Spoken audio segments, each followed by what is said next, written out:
January 2025 came with a big surprise. Holiday spending was stronger than we thought.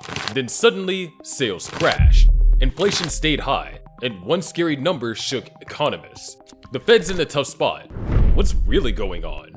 Stay with us. We're breaking down the wild ride. Retail sales is simply the total amount of money people spend at stores, online shops, or other businesses. This includes everything from clothes and electronics to groceries and furniture. Basically, it's what everyday people like you and me are buying. January 2025 kicked off with a twist, and not the kind that anyone was hoping for. Just when it seemed like the holiday cheer might carry over into the new year, retail sales took a nosedive. We're talking about a sharp 0.9% drop, way steeper than the 0.2% decline economists had predicted. That's more than 4 times worse than expected and marks the biggest monthly fall since, oddly enough, January of 2024. Now, to make things more dramatic, people have started comparing this drop to what happened during the 2008 financial crisis. That was the time when the global economy crashed, banks failed, people lost their homes, and millions were left jobless. But is this current situation really that bad? Coincidence? Maybe. But let's not jump to conclusions, because the real story is more complex. Let's go back for a moment, because December was a surprise for us. Turns out that the holiday season was stronger than we thought. The government originally said retail sales rose up by 0.4%, but that number just got bumped up to 0.7%. Yeah, almost double. So yes, shoppers did show up for the holidays after all, but that only makes the sharp drop in January even more puzzling. What changed so fast? Economists have a name for the sharp dip after holiday spending. They call it the holiday hangover. Basically, after weeks of buying gifts, throwing parties, and shopping big, consumers take a break. Joe Bruselas, a top economist at RSM, had his own take. He pointed out the 2 major villains in this retail drama, the traditional holiday hangover and a nasty winter freeze. Bad weather hit, wallets were already tired, retail sales tanked, but that's not what scared economists. One hidden number did. Just one. And like and subscribe if you want the truth without the fluff, because the real story is never in the headline. Tucked inside Thursday's data release was something called the control group. No, it's not a science experiment. It's actually a key set of categories that economists use to measure the real strength of consumer spending. It leaves out things like gas, food, and cars, stuff that can swing wildly month to month. So what did the control group do in January? It fell by 0.8%. Yes, and here's where things get tense. Wall Street had expected this number to go up by 0.3%. That's a massive miss, and it raised a big red flag. Now, one single word question arises in your mind. Why? The answer is simple, because this control group plays a very important role in calculating GDP, the measure of how much the entire US economy is growing. If this group is weak, the whole economy can be in trouble. A red alert for GDP?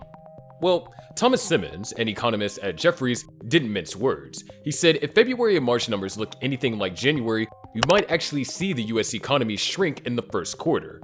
No, he's not predicting a recession just yet.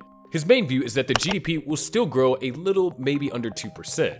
But the fact that a negative GDP number is even on the table, that's a twist that no one could have expected just a month ago. And if you want to know how people are feeling, just look at what they're buying, or skipping. In January, people pulled back on some surprising categories. The biggest drop? Sporting goods and hobbies, down an unbelievable 4.6%. That's a huge slide in just 1 month. Even car-related buying, which usually shows people feeling confident about spending, dropped. Sales at motor vehicle and parts stores fell by 2.8%. Meanwhile, when you take out gas and auto spending entirely, the picture doesn't get that much better. Sales excluding those categories dropped by 0.5%.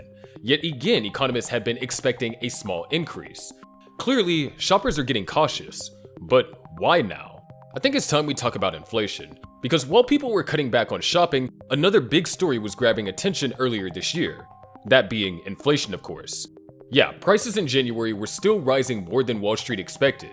That's right, just when we thought that inflation was cooling off, it made an unexpected comeback. Now, we're facing a tough mix. Shoppers are spending less, but prices are still going up. And that's a real challenge for the people at the Federal Reserve. But before we get too worried, here's a small bit of good news for all of us. Even though January's inflation numbers were hotter than expected, economists think that there's a hidden message in the data.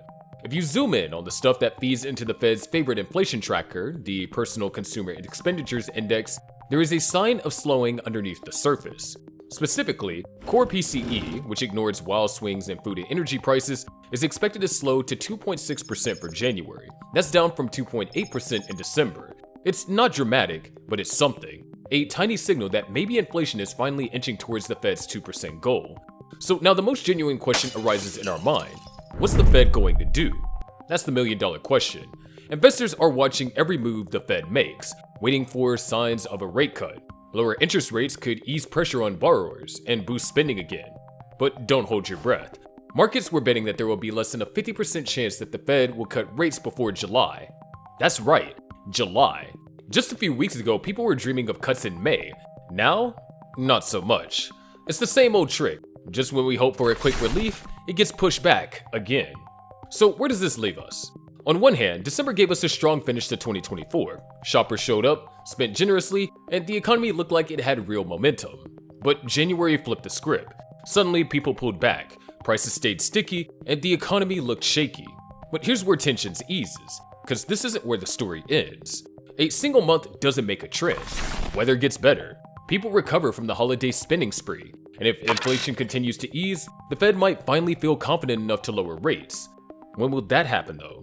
Spending could bounce back, retail could rebound, and the economy might find its rhythm again. But until then, we should be on high alert. Now here's where things get really interesting. Could we actually be on the edge of something like 2008? And should we be worried? Well, let's line up the facts and compare the two moments side by side to see if history might be repeating itself. Back in 2008, the trouble started with the housing market. Banks gave out risky home loans, and when people couldn't pay them back, things collapsed fast. Big financial institutions failed. Panic spread like wildfire. People lost their jobs, homes, and life savings almost overnight. Now, in 2025, we don't have a housing crash. Well, at least not yet. Banks are more stable than they were back then, but there's a different kind of pressure building. Prices are high, credit card debt is rising, and people's savings are shrinking. Many are pulling back on spending because money just doesn't stretch as far anymore. So is this exactly like 2008? Not quite, but it does feel similar. That same sense of financial stress is creeping in. Experts are even calling it a possible mini recession. We're not in full-blown crisis mode. There's no banking collapse or global panic yet.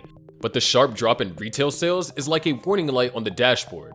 Something's off, and we'd be smart to pay attention. Inflation finally cooled off a bit, and just when it seems like we might catch a break, there's a new twist. Could we be in for another round of price hikes?